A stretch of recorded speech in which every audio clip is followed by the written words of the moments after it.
606 turkuaz kokoreç. Burada bir hanımefendi var. Kokoreçini deneyeceğim. Yarım kokoreç söyledim İzmir usulü. Çok da şirin, güzel bir mekan. Evet, sesler geliyor. Tak tak tak. Kokoreç sesleri. Bu arada reklam videosu değildir. Tükettiğim ürünlerin parasını muhakkak ödüyorum ve mekandan öyle ayrılıyorum. Cızır cızır. Bu zaten böyle üzerinde ısınıyor. Mesela bu pişti. Yeterlidir. Ekmeğimiz kızarsın diye koyuyoruz. Normalde bakın normal fatla hiç güç uygulamadan Açık ayran var mı? Siz mi yapıyorsunuz? Kendi yoğurdunuzdan mı? Olur, alırım ondan. Ekmek çıtır çıtır, taze arkadaşlar. Of of of of. Bakın porsiyon bol, dolu. 606 turkuaz kokorecin kurucusu mu diyeceğiz? Evet. Fatma Hanım, kurucusu. Ne kadar süredir? 4 yıldır. Ben yorumlara baktım Google'dan. En eski bir yıl öncesi bir yorum gördüm Daha ama. yeni haritaya vermiştim. Evet, o yüzden yorumlar biraz az ama puan yüksek. Peki yapım süreci nasıl kokorecin? Bir kendine ait bir şeyin var mı? Evet, Tarzın var kendim mı? yapıyorum zaten. Hazır almıyorum. Kendim sarım yapıyorum. Sarımı da kendin mi yapıyorsun? Evet, kendim Temizliğini yapıyorum. falan. Evet, bir tane bayan bir elemanım var. Evimde soğuk hava depom var. Ha, öyle mi? Orada küçükbaş hayvan satan adak kasaplarımızdan alıyoruz, temin edip kendimiz onlar temizliyor, bir de biz evde temizliyoruz. Sonra sarımını yapıyoruz. Sarımını yaptıktan sonra şokla buraya taze taze getiriyoruz. Getiriyorsunuz. Kömür ateşinde, kıynar kömürü ateşinde pişiriyoruz. Bu kömür Evet. mesela herhangi bir mangal kömürü değil herhalde. Özel yapı kıynar odunu. Kıynar. Nedir pıynar? Yani bir yerin ismi mi? Yok, ağacın adı öyle. Ha, ağacın adı pıynar. Dikenli bir ağaç. He, Ama, ondan yapıyorlar. Özeldir kömürü yapımı. İz çıkarmaz. Çok güzel ya. Yani bu Tamamen kokoreci doğal. köylüden alıyorsunuz Aynen. kokoreçte. Tebrik ederim. Zaten kömürde olması ve kuzu olması özellikle. Evet, Çünkü %100 kuzu. gelme sebeplerinden biri oydu. Yani dana kokoreç, bence kokoreç dediğiniz kuzu olur. Dana bastırmıyorum zaten. Daha önceki müşterilerime de yorumlarında da zaten yedikleri zaman damak zevki kuvvetli, güçlü olan herkes bunu anlayabilir zaten. Kendi kendinize pişirerek mi öğrendiniz yoksa bir ustanız var mıydı? Yok, Birilerinin- hiçbir ustam yoktu. Daha önceden Bodrum'da şirkette muhasebe olarak çalışıyordum. Evet, finans kökenlisi. Ama şöyle düşünün, çocukluk hayalim restoranım olsun. İlkokuldan Ha, bir beri yerim bir olsun. restoranım olsun istiyorum demiştim. Sonra eşimden ayrıldım. Eşimden ayrılınca asgari ücretle 3 çocuğu geçindiremezdim. Yapamazdım. Mecbur dedim. Simit de satsam kendi işimi yapacağım dedim. Sonrasında burası Köyceğiz'de ailemin yanına geldim. Burası nasip oldu. Satacakmış. Ne yapıyormuş o daha önce burada? Kokoreç. Yine O da kokoreç yapıyor. yapıyordu. Devredecekmiş Aynen, yani. devredecekmiş. Bana nasip oldu. Sonrasında buraya aldım. 4 yıl oldu işte. Sadece Ikodo araç üzerindeydi. Heh. Bu işletmeyi yaptım. Sıfırdan inşa ettim hatta. Hiçbir şey yoktu. 4 senedir de iyice şu an Aynen eksiğiniz öyle. falan Yok. var gibi hissediyor musunuz? Yok. Yok artık. Bu Yani tamam, bu olduğunu kadar. düşünmüyorum. Ya yol üzeri olması bir avantaj. Tabii öğlen 11'den 11. başlıyoruz. Gece saat 3'e kadar hizmet. Kaçtan sonra hareketleniyor? 7-8? Saat 9-10 arasında başlıyor. Özellikle 12'den sonrası, düğünler sonrası daha güzel oluyor. Tabii. Kömür ateşinde 9 saat boyunca, bir şişi 9 saat boyunca pişiriyoruz ve maya dediğimiz içindeki suyunu şişleyerekten, içinde hiçbir suyu kalmadan, yağ oranı çok dengelidir. Çok yağlı da değil. Şu şişimiz aşağı yukarı 5'e 5. Yani? Yani 5 tane hayvanın bağırsağı var burada. Öyle mi? 5 tane kuzunun. Aşağı yukarı da bir 3,5 kilo falan gelir. O yüzden işte biraz da fiyat yüksek. Çünkü çok bereketli bir şey değil öyle hayvandan. Hemen Evet. çabucak biten Biten bir bir şey. şey. Kışın bir tık daha yağ oranını yükseltiyoruz. Normal. evet. Yazın daha çok Besleyici azaltıyoruz. Köftemizi de kendimiz Ha, yapıyoruz. onu soracaktım. Farklı ürünler daha var mı? Köfte Sadece ve, kokoreç mi? Dana sucuk ekmek veriyoruz. Köfteyi de tamamen Yine. köyden, babam kendisi muhtar. Ya, öyle mi? Hangi köydü pardon? Karaçam köyü. Karaçam. Buralarda. Evet, buranın Karaçam köyü. Köyceğiz'e bağlı. Oraya da bir gidip tanıtım yapalım. Muhtar bizi bir gezdirsin köyde. Babam mesela büyükbaşı kendisi besler. Yılda 2 kez dana kestiririm. Kasaptan et almam. Köftemi de kendim yaparım. O Sucuğumu hazır alıyorum. Bir arkadaşım yapıyor. Ama o da kasap sucuğu. O da kasap sucuğu, dana sucuk. Baharatın birinci kalite. Evet. Kimyonu özellikle. Kimyon. 150 liraya da kimyon var. 450 Doğru. liraya da kimyon var. Biz birinci kalite kullanıyoruz. Evet. Tuzumuz kaya tuzu. Kaya Kendimiz tuzu. öğütüyoruz tuzumuzu. Hepsi tamamen yani Doğal. içine koyulan şeyler lezzet arttırır. Ve saç mangal dediğimiz orada tekrar pişirme işlemi yapıyoruz ya. Evet. Normal mangal değil. Döküm bir saç ayarladım. Döküm saç. Evet. Onun üzerinde daha lezzetli ekmeklerimizin içi de zaten kıpkırmızı oluyor. Yani Tabii ekmek bile çok önemli. Gece saat 12'den sonra ben özel sıcak ekmeğe giderim müşterilerimiz. Odun fırınından olmaklı, taze olmaklı.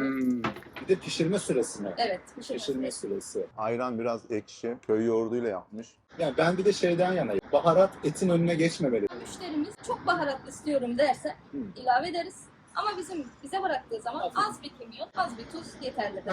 Kokorecimiz güzel olduğu için baharatla tadını kapatmayız. Bol bol gelir zaten. Acılı.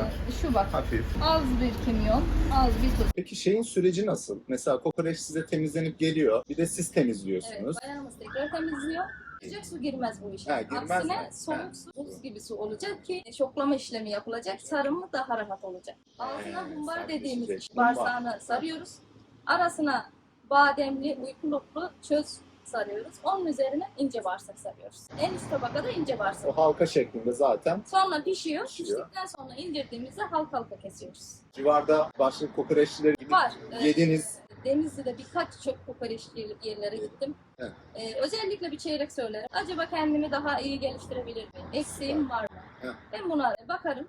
Şimdiye kadar orada beğendiğim birkaç şey oldu mesela. Kendim göz hırsızlığı deriz biz buna. Ya olabilir. Deneyim bu. Köyceğiz'de gelen bizim üst teğmen arkadaşlarım, şu Asker. askerlerin en üstü dahi buraya kokoreç yemeye gelir. Gelir değil mi? Her yıl geldiği zaman mutlaka uğrar. Memnun kalırlar.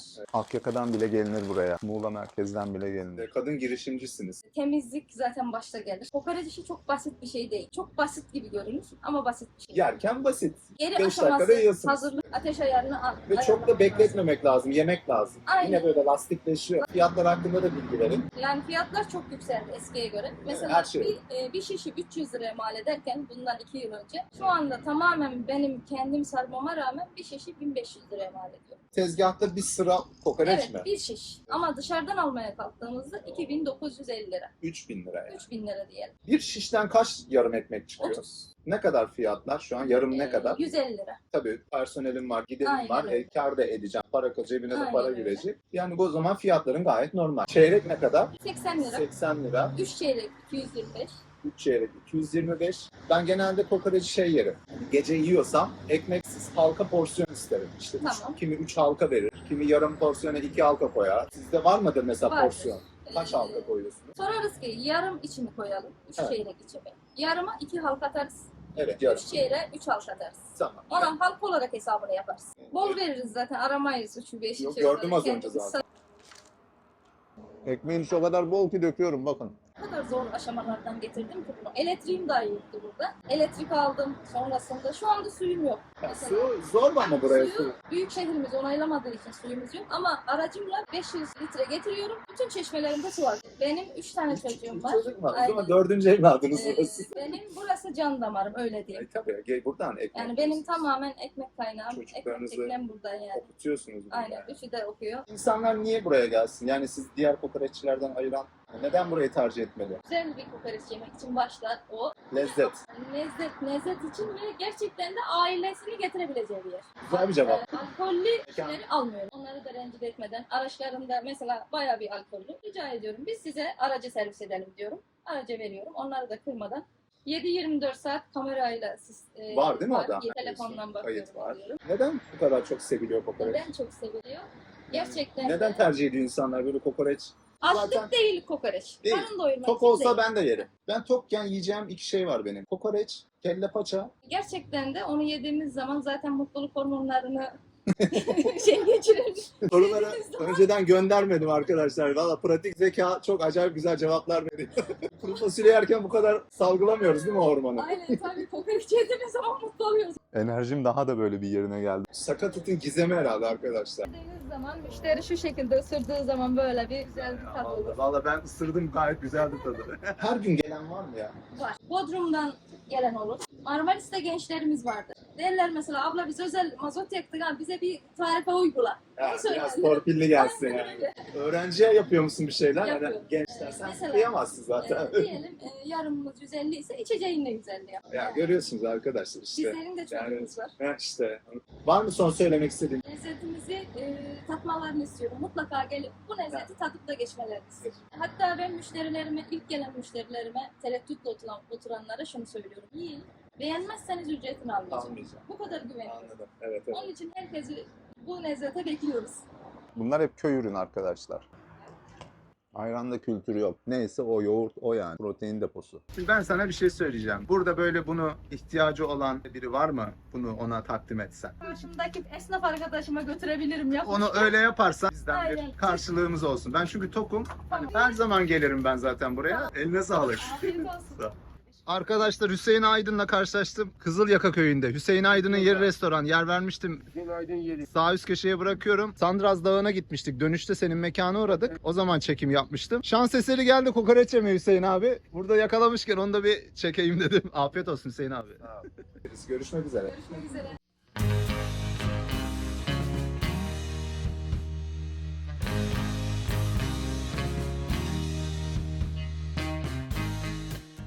Köyceğiz toparları çıkınca Kazancı Orman Kampı var. Oraya bir geldim. YouTube'a da baktım hani Kazancı Orman Parkı ile ilgili bir bilgiye de ulaşamadım. Mamadımı da aldım. Belki kedi köpekle karşılaşırız. Nasıl bir yer bizi bekliyor. Özgür Uçakçıoğlu eşimle geziyoruz Muğla'nın köylerini. Evet. Arkadaş- Yerleştiniz biliyorum. Frankfurt'tan gelmişler. Siz de Dalyan'da oturuyorsunuz herhalde. Evet, Ağırbaşlı ailesi. Bir tane de köpek, çok Bir de tatlı köpekleri bayanları var.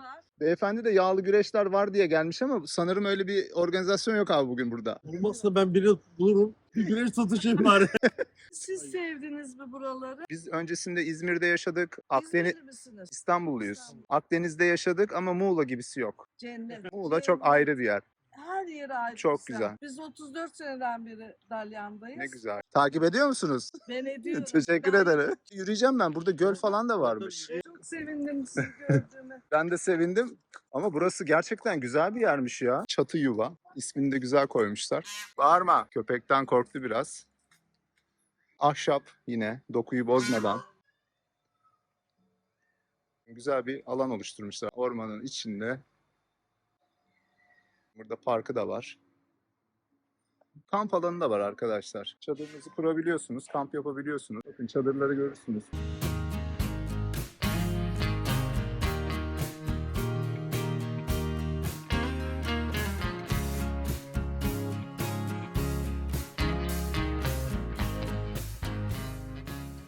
Az önce kokoreççiyi çektim ya arkadaşlar. Kokoreççiyi tarif ediyorum. Hemen gidin yiyin diye.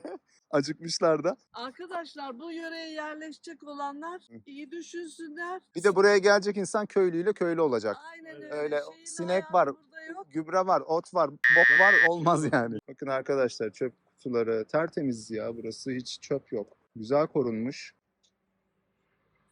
Yani o kadar Köyceğiz taraflarına gidip geliyoruz. Ben bu tabelayı nasıl gözden kaçırmışım? Köprü yıkılmış. Karşıya geçtim. Çok güzel ya. Burası müthişmiş ya. Sessiz sakin. Şurada çocuk parkı da var. Bu hayvan açlıktan yapışmış. Gel mama vereyim sana gel.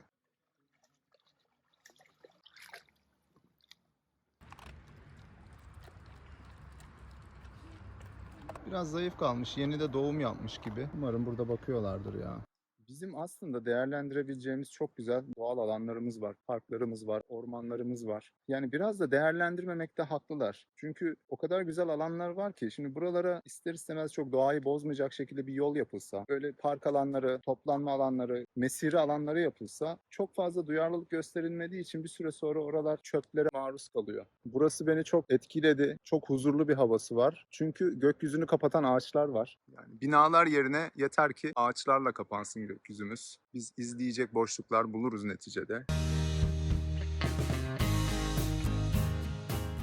Sulak alanların böyle yollara ayrılması inanılmaz güzel bir atmosfer oluşturmuş. Su da temiz. Burada mescit alanı var. İleride tuvalet alanları var. Bakın şu şekilde suyun üzerine sütunlu çardaklar yapmışlar ahşaptan. Her yerde böyle küçük köprüler görebilirsiniz. Doydun mu? Teşekkür etti. Tamam. Vereyim biraz daha sana mama. Ye ye. Bir süre daha tutar bu seni. Düğün fotoğrafçılarının da uğrak alanı.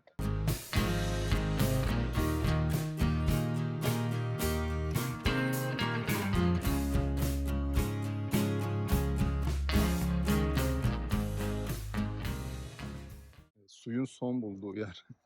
Kanalları tabii doğal açmışlar muhtemelen. Yapay bir göl de olabilir burası. Kaynak suyu olacağını zannetmiyorum.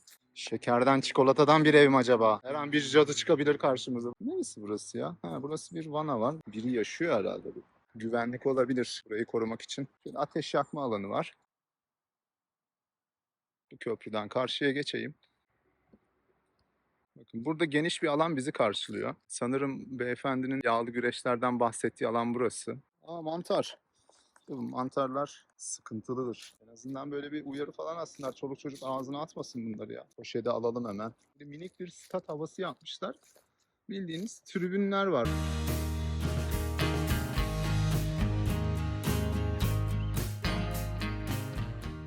Burada güzel top oynanır ha. Burada da yine yerden yükseltilmiş teraslar var minik. İnsanlar oturmuş, örtüsünü sermiş. Şunlar neyi ifade ediyor bilmiyorum. Geniş bir alan olduğu için başka türlü nasıl sulayacak ki? Bir tanesinin üzerine çıkalım.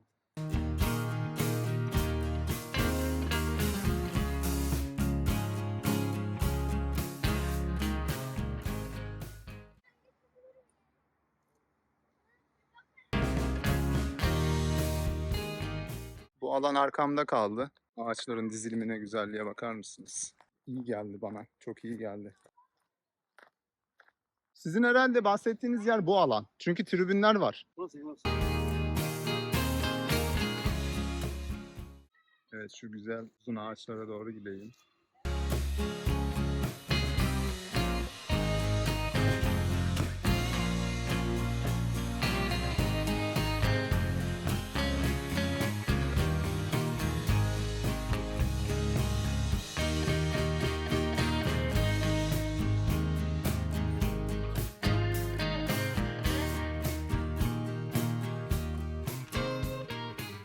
Kazancı Orman Parkı müthiş bir yer. Tavsiye ederim. Muhakkak gelin. Kahvaltınızı yapın. Yemeğinizi yiyin. Ateş yakmak yasak tabii. Muğla'da yasak. Bu iyi bir şey. Geyik Kanyonu'na doğru gidelim arkadaşlar. Kanyonu çok merak ediyorum. Sağ taraf komple Namlam Çayı. Bu ağaçların, ormanın olduğu yerler. Ama kurumuş.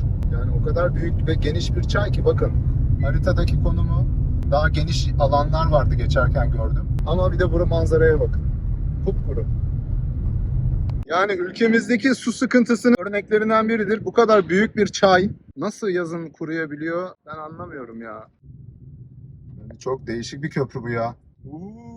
Köprü sallanıyor sanki. Kıyıra köyü sanırım. 1 kilometre diyordu, az önce tabelasını gördüm. Dağın eteklerine kurulmuş bir köy.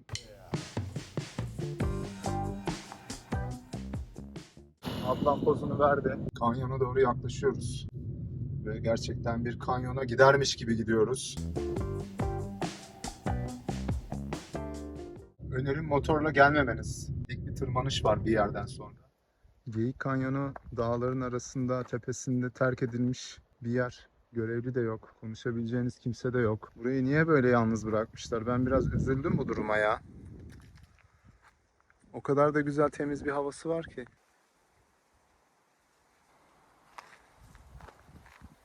Her yerde arı kovanları var. Kanyona gidiş burası mı acaba? Burası vatandaşın evine giden yol. O zaman araçla buradan devam edeceğim herhalde ben. Her şey terk edilmiş. Gösterdiği noktaya kadar gideceğim. Bu arada burada internet yok. Zamanında burada heyelan oldu diye kapatmışlar. Heyelan riski varmış. Önlem alamadılar sanırım. Yani koca dağlara nasıl önlem alsınlar? Mesela burada uyarı var. Orman yolu girmek yasaktır diye. Yorumları da okudum şimdi. Puanı da oldukça düşük. Doğaya niye düşük puan verirsin onu da anlamıyorum. Yani yollar bozuk diye mi düşük puan verdin? Heyelan oluyor diye mi düşük puan verdin? Yani ne yapsın abi yani? Senin için dur ben bu kayayı kaydırmayayım mı desin dağ yani. Su sesi alıyorum ama göremiyorum şu an. Burada böyle biraz taşların, kayalıkların kaydığını görebilirsiniz. Bir merdiven olayı var. Aşağıda çocuk parkı bile var. Kanyona sizin için girdim arkadaşlar. Tabii kendim için de giriyorum. İyi ki gelmişim. Terk edilmiş olsa da çayın üzerine böyle küçük köprüler yapmışlar. Şöyle bastığımız yere dikkat edelim de. Ateş yakma yerleri yapmışlar. Geyik Kanyonu dünyada aslında çok önemli bir yere sahip. Köyceğiz sınırlarındaymış gibi görünse de aslında Ula sınırlarında. Çünkü 20 kilometrelik bir uzunluğa sahip ve Ula'nın Karabörtlen mahallesine kadar ulaşıyor. Elmalı Portakallık köyü tanıtımımda hatta Karabörtlen'e kadar girip oradan geri dönmüştüm. Sağ üst köşeye bırakıyorum, izlersiniz. Yani Muğla Denizli sınırlarından başlıyor. Hem Denizli'de sınırı var hem Muğla'da bir sınırı var. Bu civarda Kızılçam gibi, işte Sığla gibi, Güllük, yani kızılağaç, sandal, kekik türleri, mantar, kuzu göbeği gibi Akdeniz'e özgü bitkiler de bulunuyor. Bakın ben bunun ne olduğunu bilmiyorum ama muhteşem bir kokusu var bunun. Biraz böyle eliniz yapış yapış oluyor.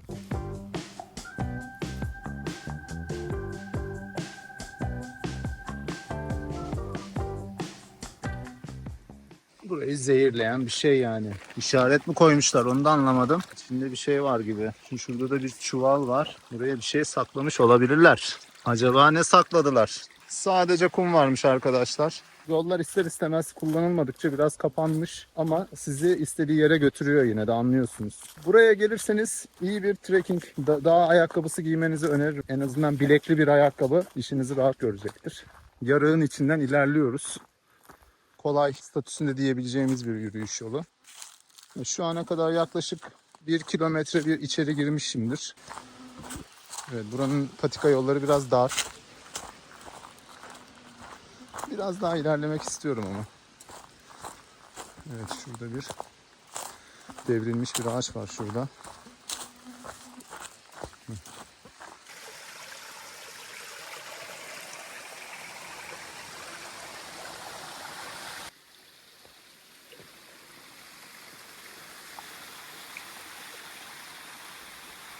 Burada hem yol daralıyor hem hava kararıyor. Yanımda el feneri de yok. Bir tane su şişem var. Çakmak bile yok yanımda. Bu kadar terk edilmiş bir yer olduğunu düşünmediğim için çanta bile getirmedim yanımda. En azından karnım tok.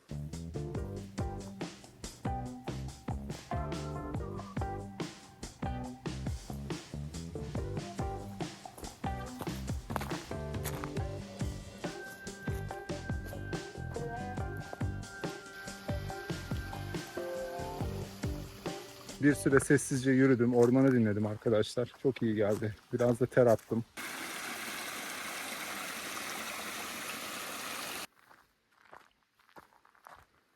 Yol boyu kovanlar var. Ve bu kovanlar şu an aktif arkadaşlar. Yani kovanların içinden gelen uğultuları ben duyabiliyorum. İşte buralar artık kullanılmadığı için, insan çok gelip gitmediği için rahat tutmuşlar burayı. Yani buraya dizmişler. Direkt ormana bakıyor zaten. Arıları da görürsünüz. Acayip bir uğultu var ha. Arı kardeş, ben zararsızım. Anam. Sizi güvenlik diye mi koydular yoksa buraya ya? Sokmazsınız beni. Gerçi siz sokabilirsiniz. Sıkıntı yok. Şifa olur en fazla. Korkmuyorum ben arıdan. Minik bir baraj mı yapmışlar acaba buraya? Değişik bir manzara bizi bekliyor gibi. Hemen bu tarafta.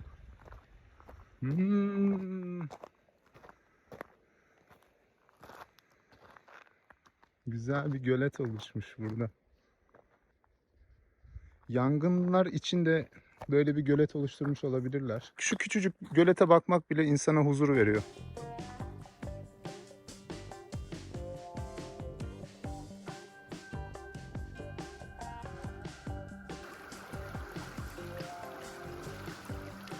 Ofi slogan. Işığınızı koruyun,